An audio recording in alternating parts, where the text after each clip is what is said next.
We're talking to Keith Ralph and Louis Sinamo from Armageddon. I think that probably the question that makes the most sense is, why are you here? What brought you from where you were to where you are?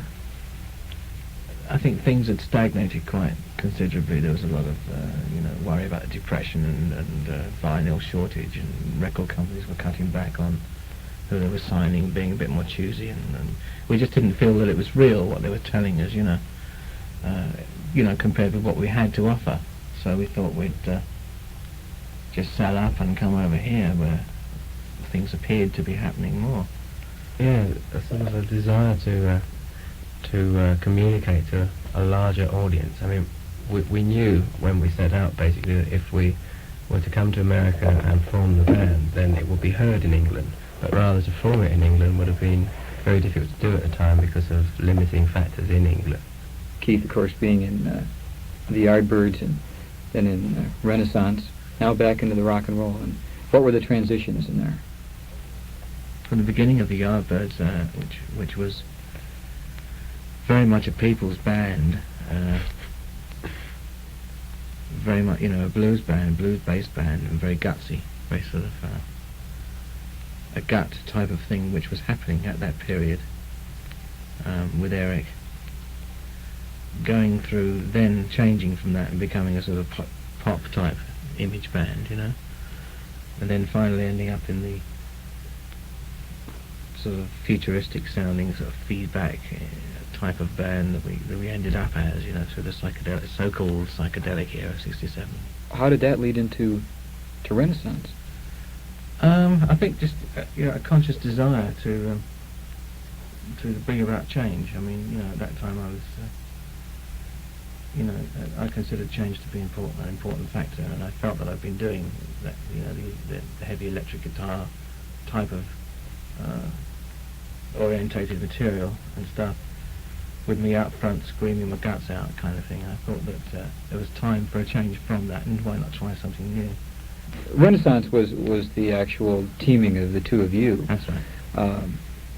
Louis, what brought you to Renaissance? A mutual friend, a friend of mine, knew Keith was looking for a new band, and I was at that time sort of doing sessions, and I was ready to do something new, and we came together then like that. All right. How did the band come together? Just like this. Well, its roots obviously were Keith and I meeting with Renaissance, forming one bond there, and then Martin and I meeting with Steamhammer. So I was so impressed by Martin's playing, and obviously always had been by Louis. I knew that one day there was going to be a really big band formed from this. We had no drummer at the time though, so we came over just the three of us on faith and not too much bread, and To be honest, very little bread. Very little bread, and great deal of faith, yeah. And we kind of knew that we'd meet the drummer, the right drummer here in the States. He would be American, because we tried many drummers, right? We tried a lot of drummers in England, and it just didn't seem quite right. The drive and the energy. It wasn't a matter of England or America. It was just a sort of intuitive thing again, I think. Yeah, I rang Ainsley Dunbar when we were over here, and he suggested Bobby Caldwell. One or two other people had, and also I had met him the second night that we arrived here by accident, simply, in the Rainbow. And he just started rapping to me, and gave me his phone number, and so I a couple of weeks later phoned him, and we arranged to blow a jam together, and there you go, it happened. Just when the clairvoyance prediction comes in there. There would be a foreigner in the group. So our clairvoyant once. Martin and I were off the road, I mean, we could have gone separate ways very easily, but something kept us together.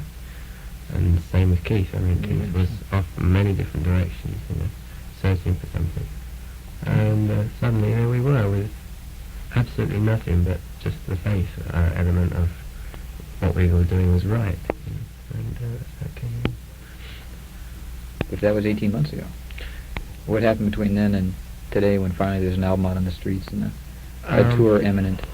One morning I had an appointment with one of the chaps here at A&M, and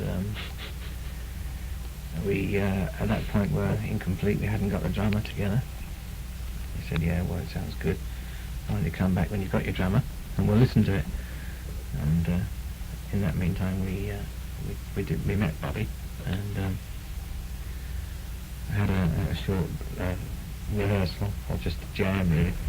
And the following day had a jam here at A&M, and the people here seemed to dig the energy that was going down, and said, "Yeah, we want a band." So then we embarked on a series of lengthy rehearsal periods. I'm curious about the name. Where in this entire evolving process did the name come about, and why? Why? To be really honest with you, I got it from the dictionary. I was looking down through the A's, and there, you know, towards the end was Armageddon, but it did stand out to me really strongly, and it did seem to be very, very appropriate for the both the personalities involved in the band and the times we live in. You know, it just seemed to be a potent, upfront kind of word, kind of name. It's a vibration. Strong sort of sound. Yeah, it's a vibration. Sort of behind it, although it came about in a sort of very mundane way, as soon as we come to realise just what the word was all about, it took on a completely different feel. You know, you start to identify with it in the true sense of the word. Let's talk about the album a little bit. You were talking before about Last Stand Before, and I was wondering if you'd care to elaborate on that at all. You can say no if you don't want to. Well, that's perfectly all right with me. Generally, it's a very obscurely written, allegorical sort of statement opposing heroin, I suppose. Came from there, really, yeah. You know, but I mean, you can read whatever you like into the lyrics, really. But I mean, they're not. It's perfect. I mean, if you compare Last Stand Before with Silver Tightrope, then you get another view on sort of the dual Armageddon sort of feature. You know, I mean, Silver Tightrope expresses one end of the scope, and Last Stand Before is basically the other pole, really. It's a wide scope of expression, you know, or experience rather.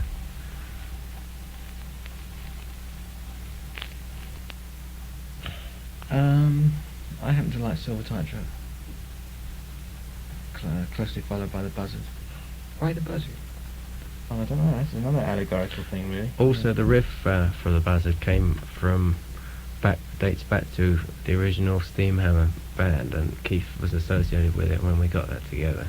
As it stands on the album is a sort of progression from an original idea, which was an old sort of riff of Martin's. It was at one basically. time only an instrumental, wasn't it? Yeah. I think the Buzzard was just a reference title for it too, wasn't it?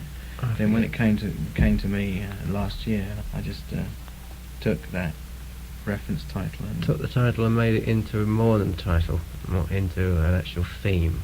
Forces of Good and Evil. That is Armageddon.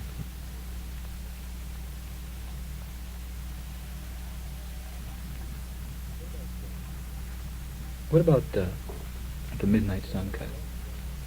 There's nothing greatly relevant there. I don't think. I think there was just a basic rhythmic thing worked out, wasn't there?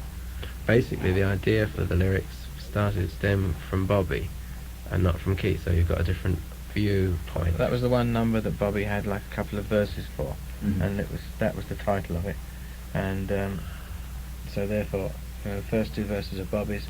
It goes into Brother Ego, which is mine, and the last verse, which is mine as well, and it was really a total collaboration. What are we going to see on the second album? I would hope progress, you know.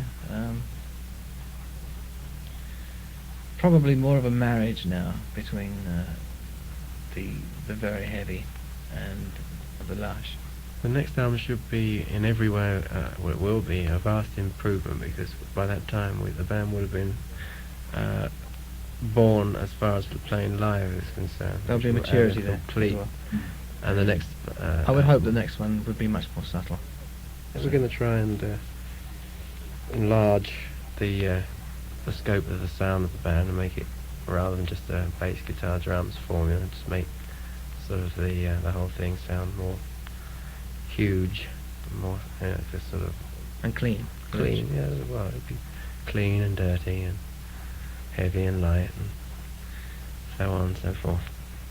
It feels logical and feels like the right time and place to be in.